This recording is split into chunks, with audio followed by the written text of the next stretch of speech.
Thank you for being here tonight. We are going to be in Genesis chapter 7 and 8. I'm going to read through the verses. I think what I'll do is I'll just read through the notes or read through the verses right here on the notes, which is English Standard Version. And then we're going to come back, and if you look, just take a peek at page 2 and 3. I've got a time chart, and I think it's pretty accurate. I tried to compare it to several things and work the numbers out. I'm sure something like that, when you're dealing with that many numbers, there's going to be some kind of an adjustment. But just kind of, one, to understand the text of Scripture, but also to see the detail, how different this chapter is as far, like if you're doing it in your devotions and you're reading the chapter, you know, it's the 600th year of Noah, the second month, the third day. It's just like, what does that mean? And then it goes on, and then it gives you another date, on the 7th month, on the 16th day.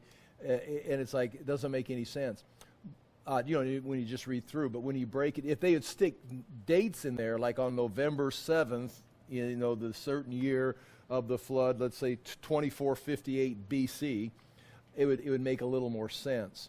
But my point is, this is not a myth. This is not a legend about some strange thing happening. This is precision. It tells you how many days. It tells you how deep the water was. It tells you that how it was drying up, where it was coming from.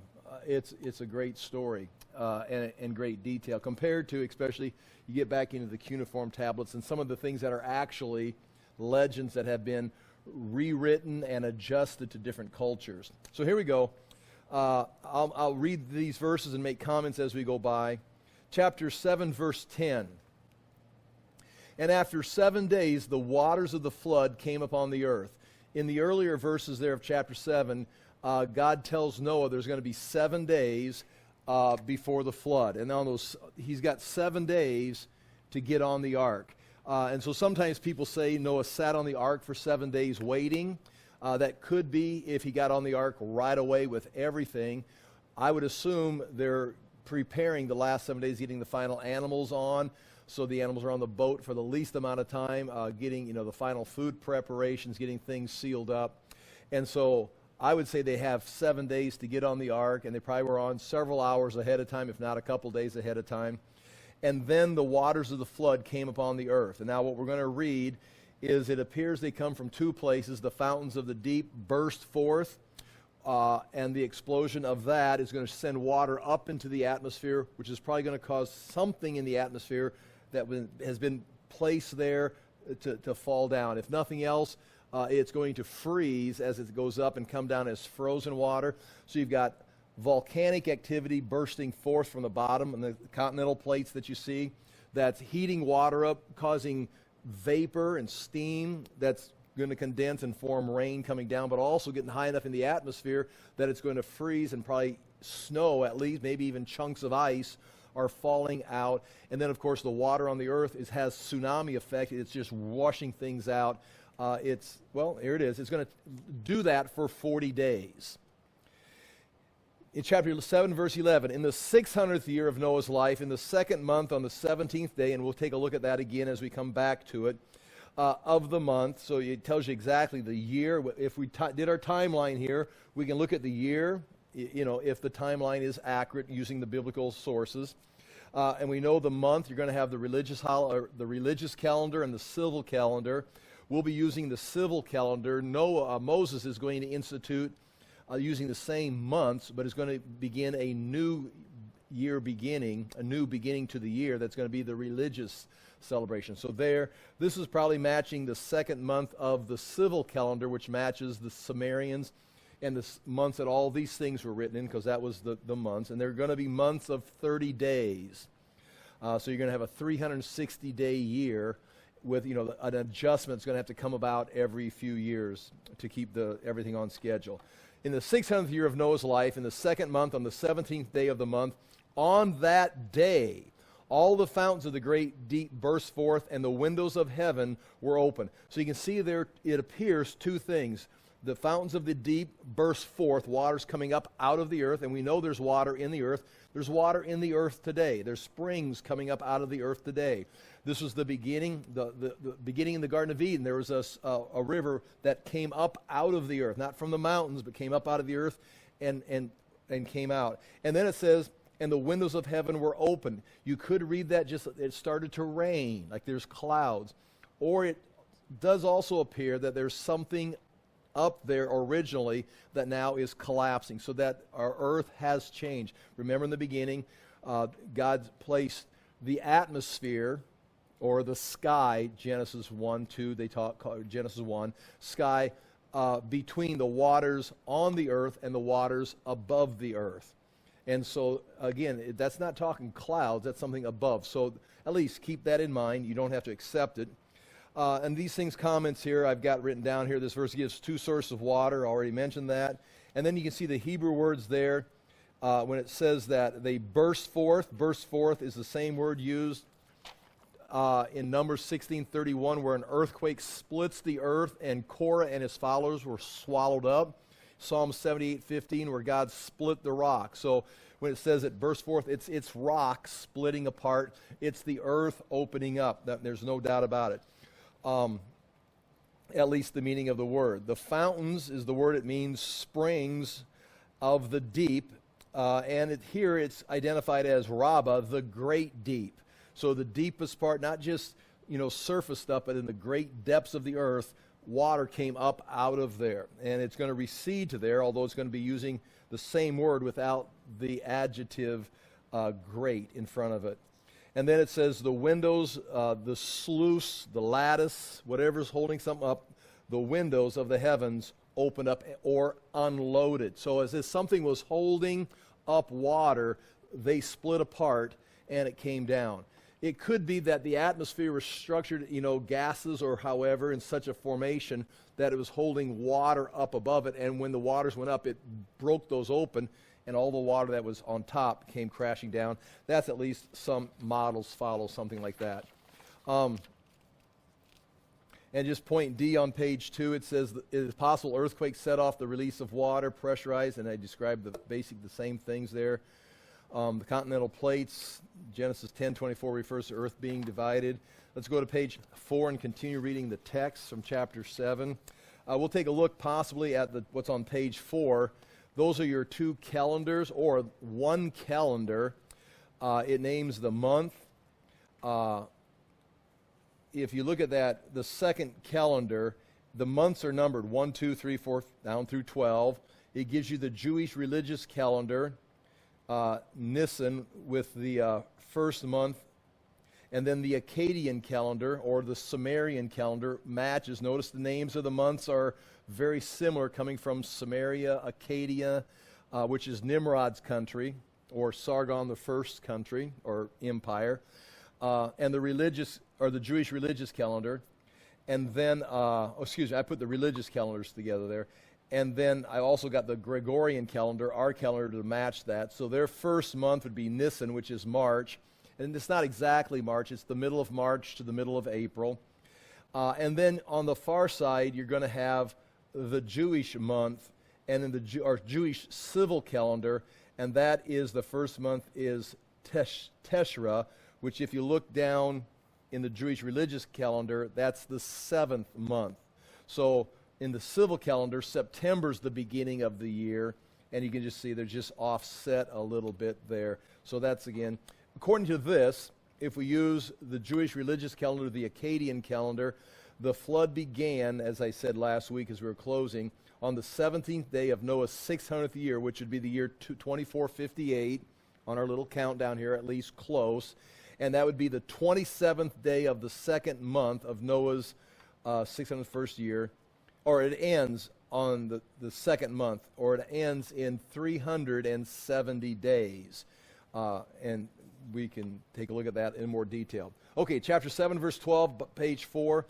And the rain fell upon the earth for 40 days and 40 nights. And so that gives the idea, it says rain, but the fallout of the continental plates bursting forth, the water coming up, the water coming down, even chunks of ice, frozen water coming down from being frozen in the atmosphere, it continued like that for 40 days. And it's going to continue to fill the earth. So it's not just rain, but just this coming of water for 40 days. On the very same day, Noah and his sons, Shem and Ham and Japheth and Noah's wife and the 3 wives of his sons with them entered the ark. They and every beast according to its kind, and all the livestock according to their kinds, and every creeping thing that creeps on the earth according to its kind, and every bird according to its kind, every winged creature, they went into the ark with Noah, 2 and 2 of all flesh, in which there was the breath of life. And those that entered, male and female of all flesh, went in as God had commanded him, and the Lord shut him in. If there's a miracle in this story, it's the Lord right here shutting him in. Everything else, obviously God's announcing it, God's pronouncing it, but in a sense it could all just be a natural response of just nature and the pressures of the water and the continental plates of everything happening. So the flood of Noah, we could call it a miracle, but it seems to be very practical, very scientific. Noah's not just floating in the air like a bird. He's in a boat floating on water. It's big enough to hold the animals. So everything's, in a sense, practical reality. The only thing here, one, you can ask, how did all the animals know how to get to the ark? Which ones came? Did Noah go out and catch them, or did God cause them to come? But here definitely it says, and they went into the ark, 2 by 2 of all flesh, with the breath of life. Where am I at here? Oh, chapter 7, verse 16. And the Lord shut him in. That seems like something Noah could have done, is pull the door shut himself. And he probably had a plan to shut the door, seal the door, maybe even put some tar around it, like we put caulking around a window for the winter or something. They had that. He probably had that all taken care of. This maybe means something more than just physically shutting the door, but somehow God, seals it, protects it, watches over it, because he does have a covenant with Noah that's going to be coming up here again. So in other words, God is watching the ark. Chapter 7, verse 17. The flood continued 40 days on the earth. The waters increased and bore the ark, and it rose high above the earth. Again, not just floated on the water, but the earth's surface is covered. Any kind of mountains that already existed or high spots are going to be covered up over the water. And so the ark is above the earth everywhere. The earth is under the water that's covering the earth, and the ark is on top of it. It says, the waters prevailed and increased greatly on the earth, and the ark floated on the face of the waters, and the waters prevailed so mightily on the earth that all the high mountains under the whole heaven were covered. Now, we mentioned mountains. Were there mountains on the earth at the beginning? I would assume there's something. But the continental plates moving, there's a good chance there's mountains being formed. As the continental plates, we talked last week, as they collide, they're pushed from one direction and they're going to collide on the other side, and they're going to hit, but also the pressure is going to cause one of the plates to go under, and the other plate is going to go up, forming mountains. And you can still see this, obviously, in the continental plates. And so mountains are going to be formed. Some say they're higher after the flood than they were before. But here it does say, all the high mountains under the whole heaven were covered, which would include the mountains that were there to start with, and the mountains that are forming in these continental plates shifting. Anything that's forming, the water's going to be deep enough. Otherwise, theoretically, animals, if they weren't washed out by the tsunami, the animals or people could run to the high mountains that are being formed during the mountains or during the flood. So the flood has to be deep enough. Anything that's being formed has to be covered up at that point. 7 verse 20, the waters prevailed above the mountains, covering them 15 cubits, or 22 feet. Now, this is interesting. Is this just a guess? Is this just part of the story? Or is Noah, as he's going over, is he measuring, is he just in this boat floating, trying to stay alive? Or is he, in some sense, prepared to do some kind of navigation? Has he got a way of measuring? There is ways of measuring the depths of the water. So as he's going over mountains, and he can tell, especially after the 40 days was over and you've just got the flood waters covering the earth, they're going to start to recede, but there's going to be a period of time, the first 150 days, the waters are going to fall for 40 days, and then for another 110 days, they're going to dominate the earth, even increasing, maybe still bubbling up out of the deeps or depth or whatever, but there's going to be 110 days where they're just floating around on the waters, and nothing's receding. Then after 150 days, the water's going to start to recede.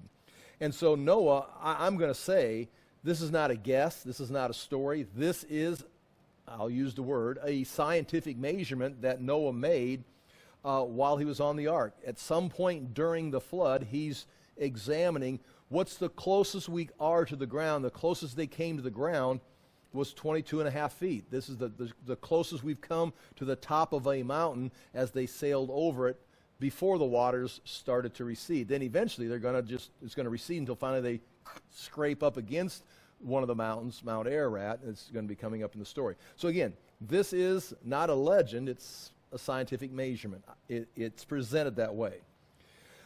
And all the flesh died that moved on the earth, birds, livestock, beasts, all swarming creatures that swarm on the earth, and all mankind. And again, there's millions, possibly billions of people on the earth that are just wiped out. Just imagine tsunamis. You've seen movies, hopefully you've never seen it yourself, but just this huge waves coming, just wiping people, just sweeping them into the sea, or the flood up on land and just burying them as tsunami and layer of sediment began to settle down on them, thus creating the fossil layers of all these waves of tsunamis of just pushing things down.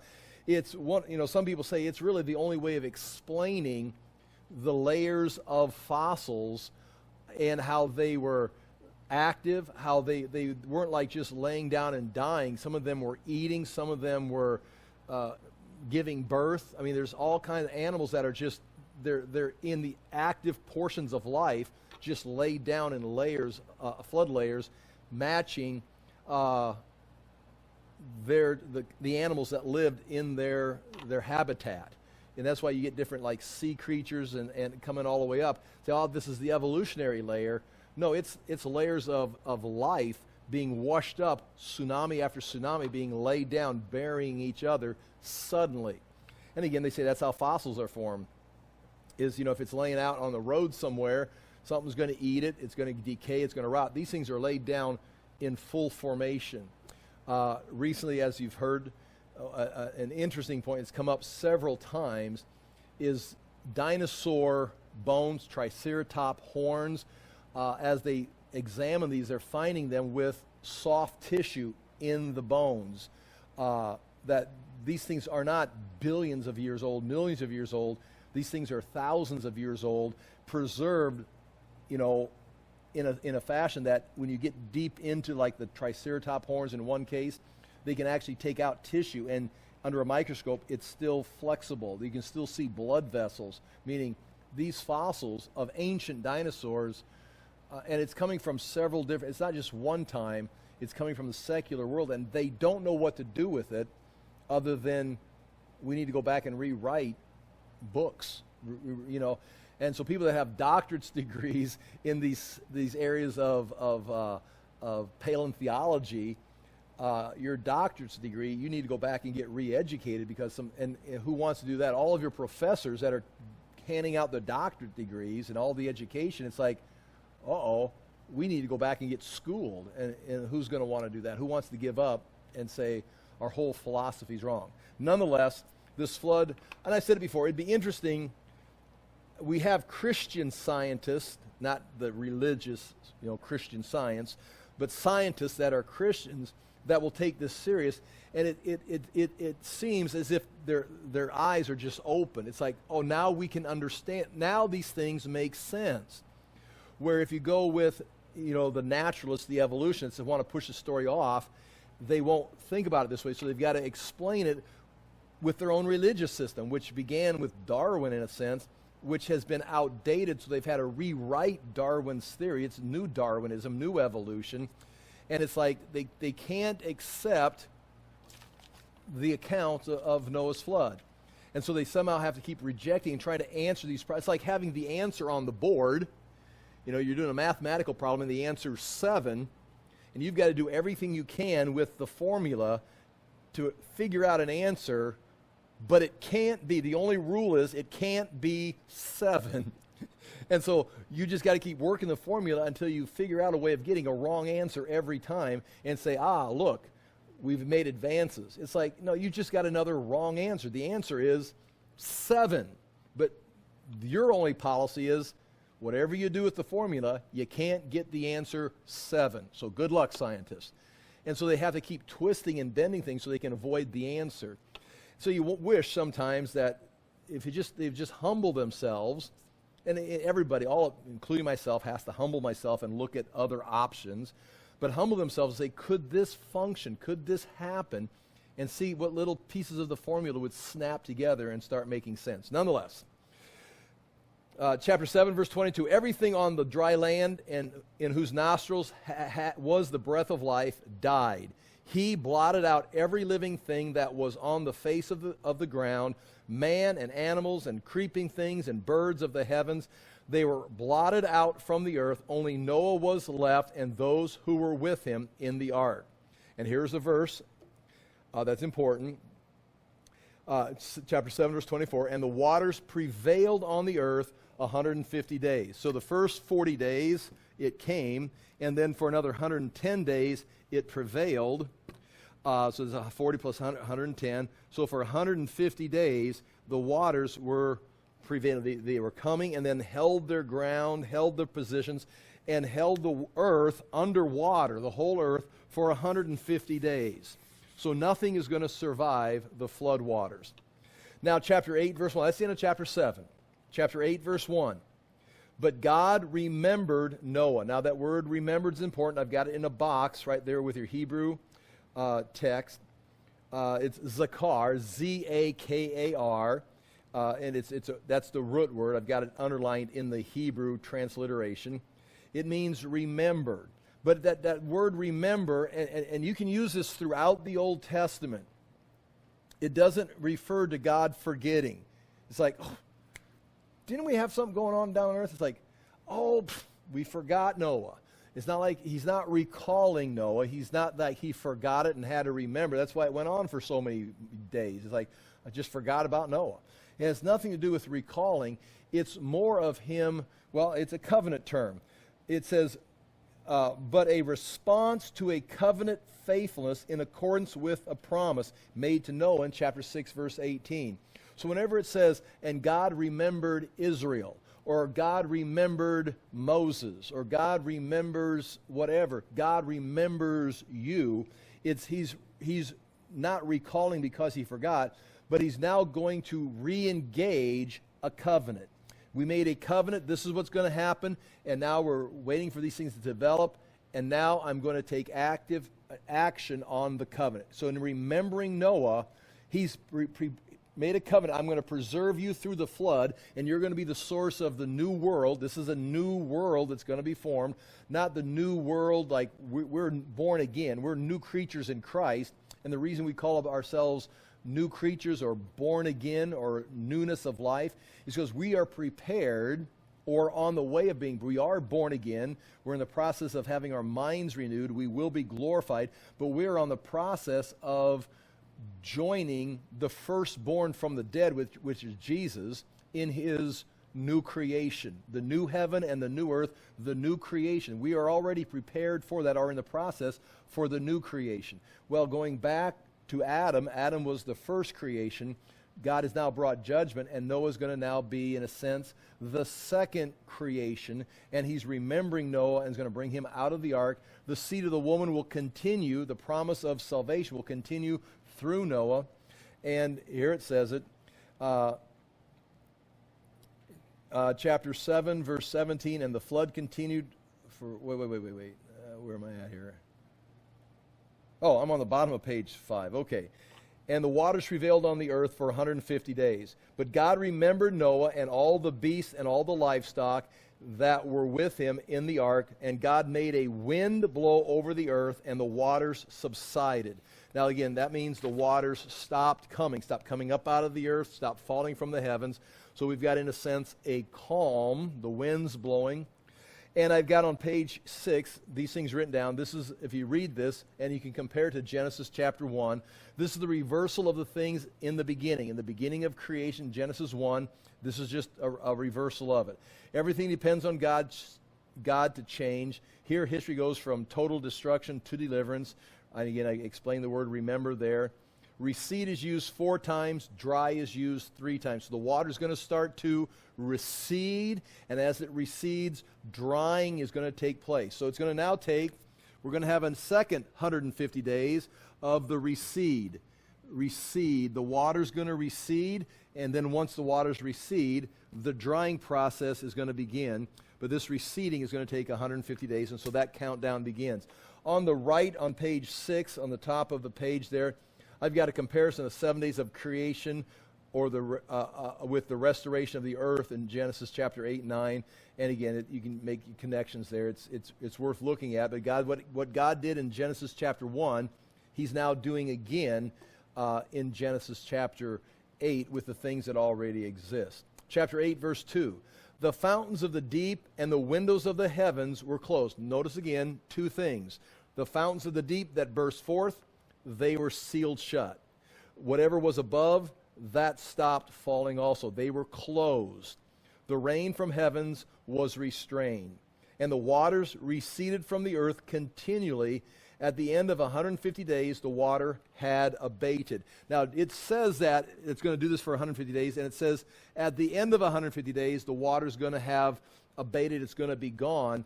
But that doesn't mean that's what happens in this verse. This is now the beginning of the process, and it says it's going to take 150 days for the waters to go away, and then we're going to have a period of where the earth, the ground, is going to have to dry out. You can imagine how muddy it would be. But now we start to describe the 150 days of the water receding. And here again, chapter 8, verse 3, I've got a chart there just using the dates of Noah. I've got the Bible reference, I've got the event, and then I've got the date, which would be the month, the day, and Noah's age. So it began on the 2nd month, the 10th day of Noah's 600th year, get in the ark. Chapter 2, or not chapter 2, but the 2nd month, the 17th day of Noah's 600th year, the floods begin. They continue for 40 days, and now you're into the 3rd month, the 26 days. All those are numbers right out of the text of Scripture. Isn't that amazing? All the deed. Now, some of those you can have to add up certain numbers in the context, but he's giving you, it's going to be a total of 370 days of flood. You add the 7 days that they're told to get on the ark. From the time he says 7 days from now the flood's going to come, there's going to be 377 days. Or a full year of the flood, a full year plus 10 days, 360 days. Again, we say 365, which is, the modern calculations. But they would have 12 months of 30 days or 360 and then 10 more. That's how long they were on the ark plus 7 days of loading. So that's, you can see that right there. And we're going to cover that in a little more detail as we wrap up the day tonight. And you can break that down. Bottom of page 6, point 1, 7 days of waiting. Point 2, 150 days of the earth, water prevailing on the earth. Turn the page.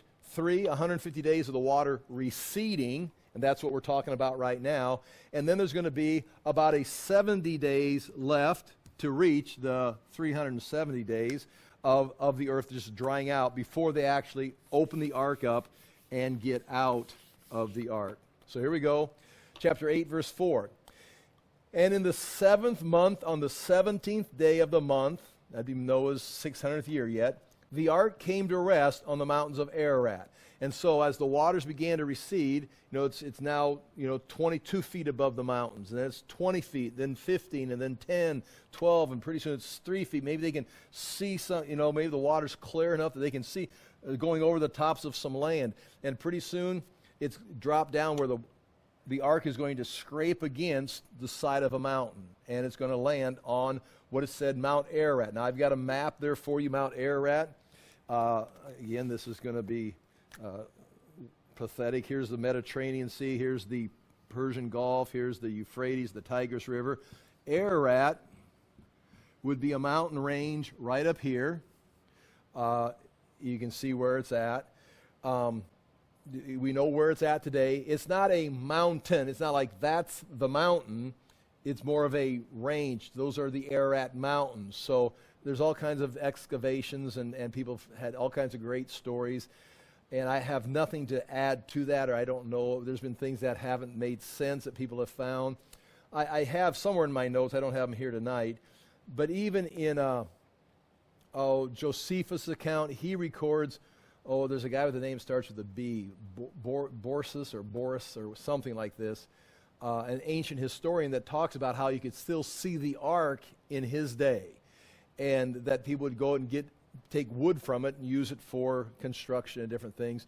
And so Josephus is recording a historian that was talking about knowing where the ark was. Now that's, again, neither here nor there. We're not going to talk about that tonight. All kinds of people looking for stuff, trying to find the remains of it. There's enough stories out there that it sure seems like there's something to it.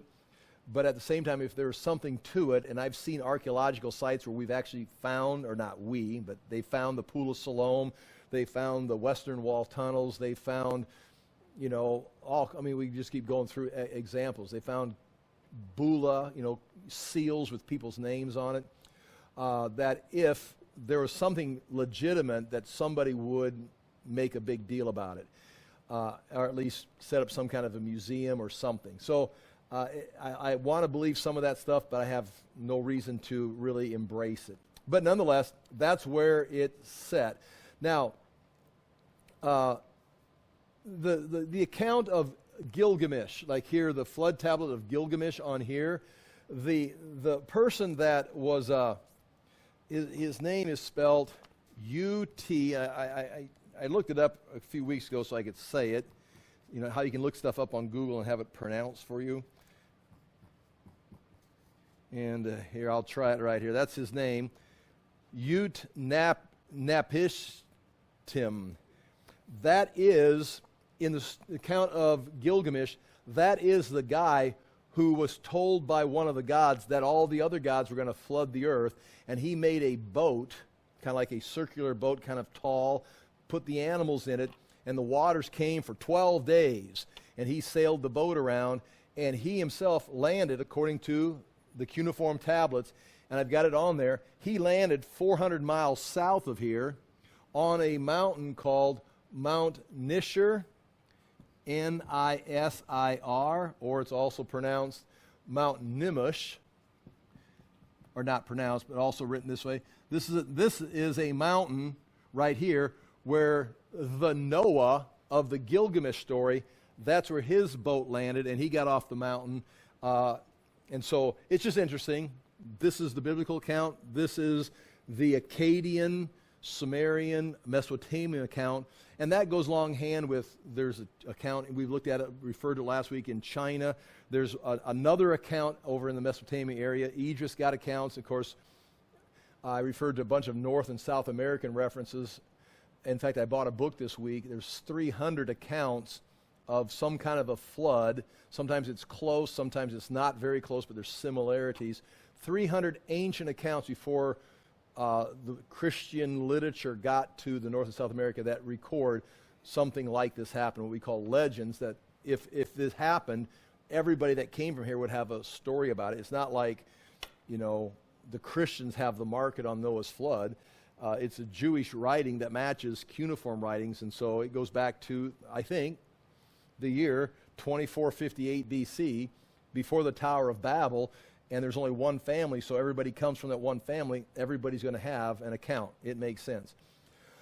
Little bit of information, chapter 8, verse 4. In the 7th month, on the 17th day of the month, the ark came to rest on the mountains of Ararat. Ararat was a large territory that bordered the northern Mesopotamian area. Its boundaries include southeast Turkey, southern Russia, northwest Iran. In this mountainous area in the country of Armenia today, there is a mountain peak that is called Mount Ararat. If it's the exact one, of course, they're going to call something Mount Ararat. It's 17,000 feet high. This verse here says the ark landed not on a mountain peak called Mount Ararat, but in a mountainous region called Ararat. So this area is Ararat. Today you can find a mountain called Mount Ararat in the mountain region of Mount Ararat, but that's because obviously there's going to be a mountain called Mount Ararat since we got the story. But that's not like a sign there and the ark that you can go see. That the ark could exist yet today, that there could be remains of the ark. The things that would support that is it was covered with pitch, tar of some sort. It's not going to decay. It lands in a mountain that's right after the flood. It's going to freeze and is going to be frozen or in snow for centuries. And it's made out of gopher wood, which is referred to. We're not sure exactly what it would be, but it's probably not like white pine that's going to decay. It's something that's probably more like treated lumber of some sort or cedar. Okay, so there's a good chance it could exist. It's not like, you can't say, well, it wouldn't have lasted this long. It certainly could have. Chapter 8, verse 5. And the waters continued to abate. See, we're still talking about the waters going down until the 10th month. In the 10th month, on the first day of the month, the tops of the mountains were seen. And now we're going to go back to that chart. Now at this point, the ark's been sitting on that mountain, but now from here, they can look out. Obviously, they can see the mountain they're sitting on, but now they can start seeing other mountains as they look out over the waters. Mountains are starting to pop up. At the end of 40 days, Noah opened the window of the ark that he had made and sent forth a raven. Now, he's going to send out 1, 2, 3, 4 times. I've got that written down right there. He's going to send out a raven. It went to and fro until the waters were dried up from the earth. Now, again, that's rushing ahead of the story. He sends out a raven. A raven goes out first, and again, he sends the raven out, and don't just think, well, the raven just flew away. It's like, well, the raven's gone. It says it went back and forth. The raven is a strong bird. That's why he sends it out. But it's going to continue to fly, and it's a scavenger. As the water's receding, it could possibly land on some of these mountains that have been exposed and eat some flesh that was left over, possibly, that hadn't, been buried. But nonetheless, it's going to continue to fly, possibly because the mountains are exposed. It could land, but it's not going to come back. It's just going to continue to fly around and survive. He's going to wait 7 days, and then he's going to send out a dove. Now, a dove is a bird that's going to live. It's going to have to land. It's going to live in the valleys, and so it's going to go out. And well, you read it right here.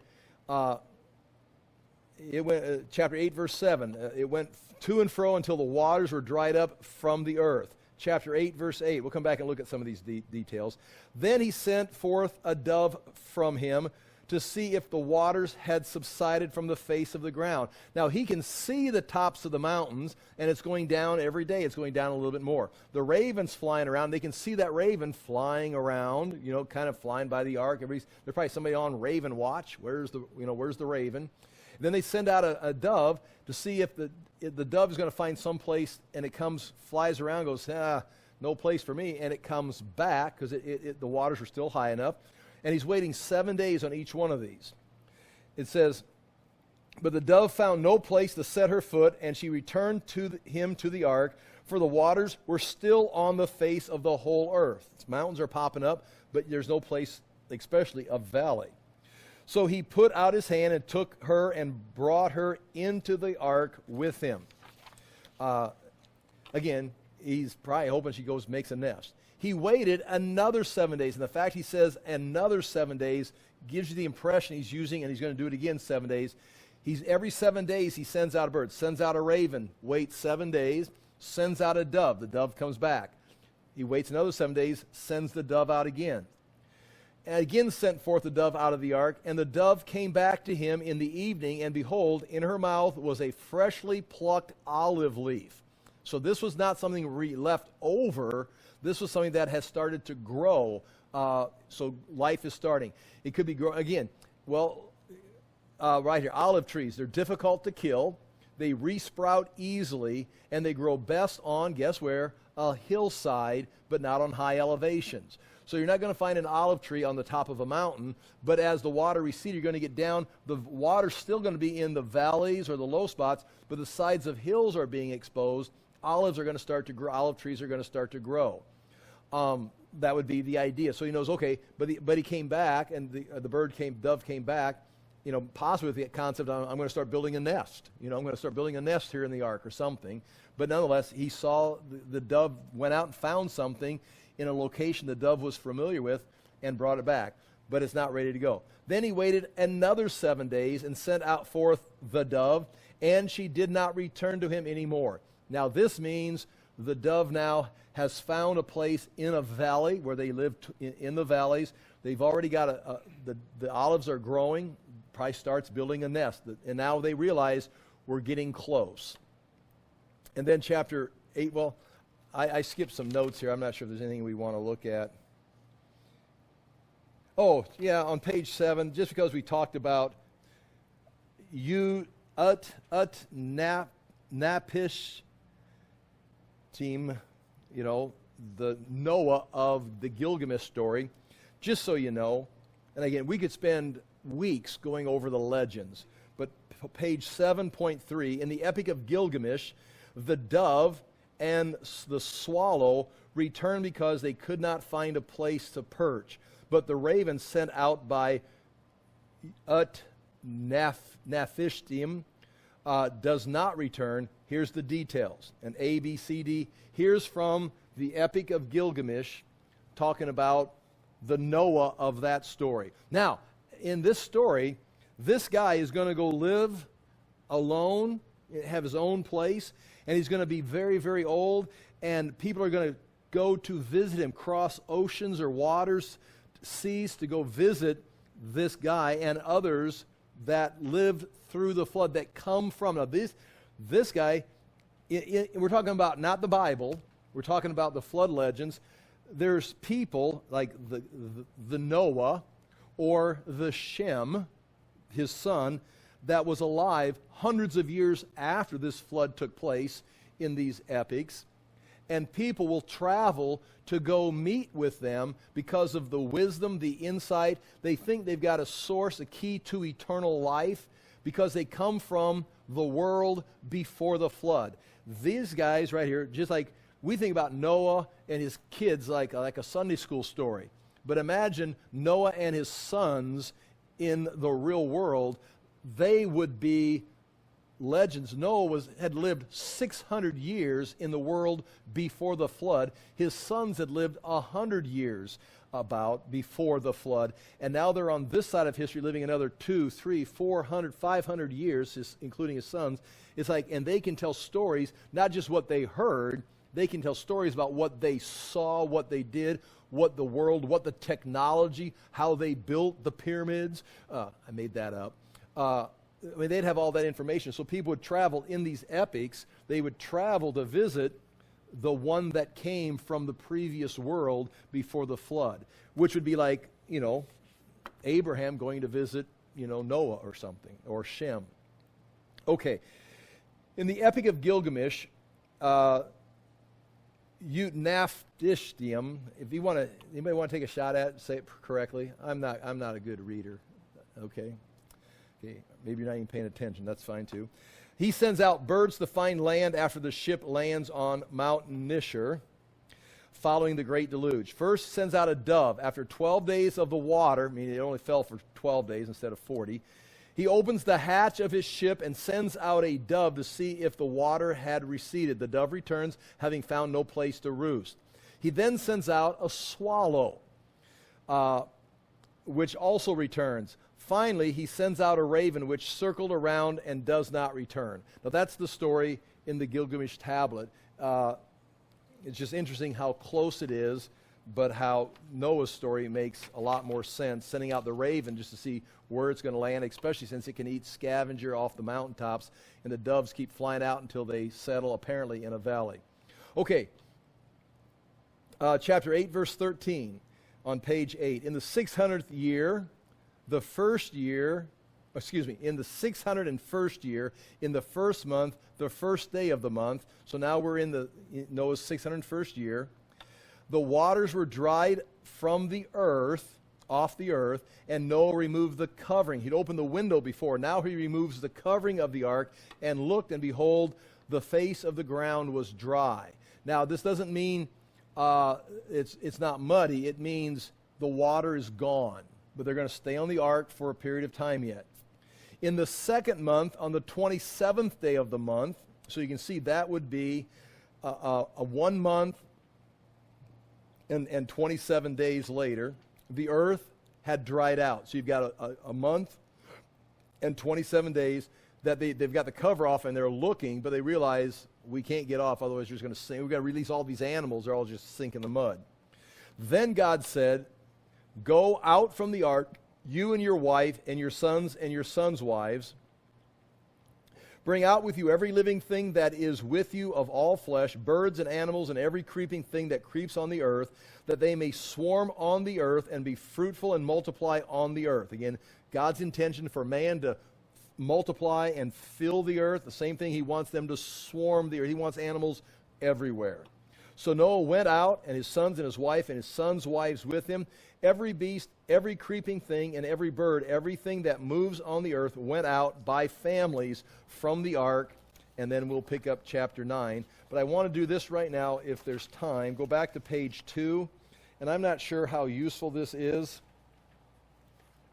But I try to break this down, and we refer to these dates and stuff as we're going. But the first column is the biblical verse, Genesis 7 and 10. It says, in 7 days I will send rain on the earth, 40 days and 40 nights. And then the next verse, after 7 days the waters on the flood came upon the earth. Now, this is the 7 day of announcement. That day, if I've done my calculations correct, the day God said that would be the second, well, not, it says right there, it's the second month, the 10th day of 2458. Then the gray box, that first gray box is the beginning of the first 150 days. That 150 days comes to an end about 3 rows down where there's a gray box. That's the end of the 150 days. Turn the page, and the top gray box is the beginning of the second 150 days where the waters recede. And going all the way down, you can see all the way down until the next gray column or row, that's the end of 150 days. So all those are the details that take place in the receding of the waters. But yet you've got 2 more rows, and that is now the water has receded, but you've got to wait for the ground to dry. So then Noah removed the covering, and now you're going to wait 14 days. And some of those numbers I'm getting, they waited 16 more days for the waters to recede, and then 14 days of drying is because you've got to do the numbers of what fits in the 150 and what fits up until the end. And so there's going to be a period of 14 days plus 56 days where the earth is drying up, making a total of 7 days for the earth to dry. So you've got these periods right here on that chart. You've got that first gray row is 150 days of the waters coming. Then you've got 150 days of the waters receding. Now the waters are all gone, but then you're going to have 70 days of the ground drying up, giving you a total of 370 days. And so the flood is going to last 370 days, and that's basically how it all works out. You can say 370 days. If you want to add the 7 days that they were told to get on the ark, you could say if Noah got on the ark right away, he sat on the ark for 377 days. I don't think that's the case. I think they spent the 7 days getting everything on the ark, make sure it's all closed up and ready to go. But they've 370. So 150 days of the water increasing. The first 40 days was the fountains of the deep and the heavens falling down, but the water continued to rise. Then it stops and starts retreating, receding for 150 days. And then after the water's gone, they take the cover off. They just sit on the ark, waiting for everything to dry out. This is the period of drying right there. That is, again, seems very logical, very organized with dates. And that's what you see on this chart. I'll read through it very quickly. On page 2, the first gray box, for 7 days I'll send rain for 40 days. So it's the 600th year. Here's where I got the date. Here's the date I figured out, and I could go through and figure out all the dates. But this would be November 6th, the year 2458 BC. that would be the date. Again, I wouldn't bet my life on that. I would go with the biblical numbers, but now to translate those into what we could match up with the Gregorian calendar we use today, that would be the date, again, if it's right or wrong. So that's the 40 days the waters are prevailing. And then the next, it says, the rain fell for 40 days and 40 nights. The floods continued for 40 days and 40 nights. That's day 1 through 40. And then you're going to have 110 days where the water is going to continue on the earth. And that figures out to be Friday, April 4th, 2457. Exactly 5 months of 30 days of the flood increasing. So you had 5 months of water increasing on the earth. Turn the page 3. Chapter 8, verse 2 and 3. The fountains of the deep and the windows of the heavens were closed. The rain from heavens was restrained, and the waters receded from the earth continually. At the end of 150 days, the waters had abated. Now, that doesn't mean that verse says, now we're going on what happens after that. Now it describes in those white rows what those 150 days, now we're describing this 150 days, and here's what takes place. The waters are going to recede. The 7th month, on the 17th day, the ark came to rest on Mount Ararat. And then you're going to have 13 plus 30 days plus 30 days, or 73 days, until you get to the 10th month of the first day. Now the tops of the mountains were seen. So you got to have a period of apparently about 73 days of where the water's receding, and now they can start seeing the tops of the mountains. And then at the end of another 40 days, Noah opened the windows. And now you're at, you can see the days right there. And then he starts sending out the dove or the raven and the doves. And you got a period of 7 days. The day he opened the windows, he sent out the raven. And then you've got 7 days plus 7 days plus 7 days. And then the dove doesn't come back. But they still have to wait 16 days to get to, if you're doing the math, the dove doesn't come back, but they still wait 16 more days before they say, okay, now the water's gone. They could still see water, but now they can see there's no more water, and the dove hasn't been back for 2 weeks.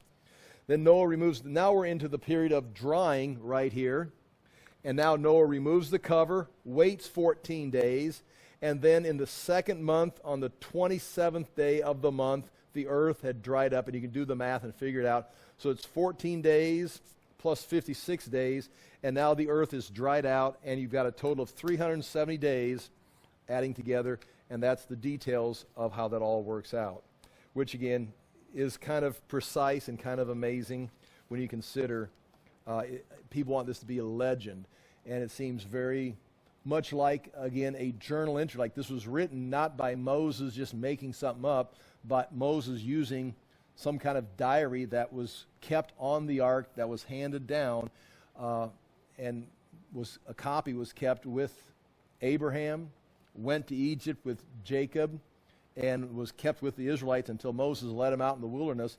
And he's got access to all these records and compiles the book of Genesis. So it's really not that, if the event happens, and it can make sense, it's not that amazing that we've got a written document from the ark itself recording these things. Now, Ashurbanipal, one of the Assyrian kings that came against Israel, you think, 750 BC, he prided himself. A lot of those guys couldn't write or read themselves, not like the scribes. They had scribes that would do all the work for them. But he realized, like Nebuchadnezzar, that the magicians and the scholars, they could lie to you. And so Ashurbanipal decided, I am going to learn how to write cuneiform myself, and I'm going to learn how to read so I can read history, I can read the things that people are handing around, and so he doesn't get assassinated, so he can keep track of things. But he would boast that he could have conversations with the scribes, that he could discuss history because he was educated himself. But he goes on and says that he was able to read, in his own writings, it recorded, that he says, I can read the writings that were written before the flood. This is Ashurbanipal of the Assyrians saying, I have the ability to read cuneiform. I can even read the writings from before the flood. So which would indicate that Noah would have taken some of these things, not the flood accounts, but some of these writings he could write himself, would have put them on the ark, and then handed them off, and they would have been handed down. Even the Assyrians refer to, like I said, reading materials that was written before the flood, and someone would have had to preserve it. Well, okay, next week we'll pick up in chapter 9 and continue through Genesis, and I appreciate you being here. I hope you're learning, enjoying, and it's making sense to you, and you're finding some kind of encouragement. The point of encouragement for me is there was a destruction that God sent to begin a new age, and in the New Testament, Jesus, Peter, refer to that event as an example of the second coming, that Jesus himself is going to intervene. We're not left here alone just in the craziness of the world, that at the right time, at the appointed time, that God's got it set. We're not going to cause it to happen. We just need to be prepared to live and do our job until that event takes place, whenever it happens. But Jesus is once again going to come and bring deliverance, bring salvation, but also bring judgment and destruction on the earth. Just like in the days of Noah, so will it be in the future. So we have that to look forward to, which would hopefully include our deliverance and our salvation. But we may face some times of persecution and confusion while we wait for those days, just like Noah surely had to live in some days of confusion and chaos because the world was so wicked that God was going to destroy it. I'm sure Noah wasn't living just his best life now in a crazy world that God was just moments away from wiping out because they're so wicked. I'm sure Noah had some struggles. Father, we do thank you for the chance to look into these things. We thank you for the hope that you've given to us in Jesus Christ and the trust that we can place in your scriptures. We ask that we would, again, rely on you to lead and guide us, to provide for us, both in our area of salvation and in our physical needs, that we can trust you and keep us doing the things you've called us to do by the power of your Spirit, by the power of your word, and by the fellowship we have with other believers. In Jesus' name we pray. Amen. Thank you for your time.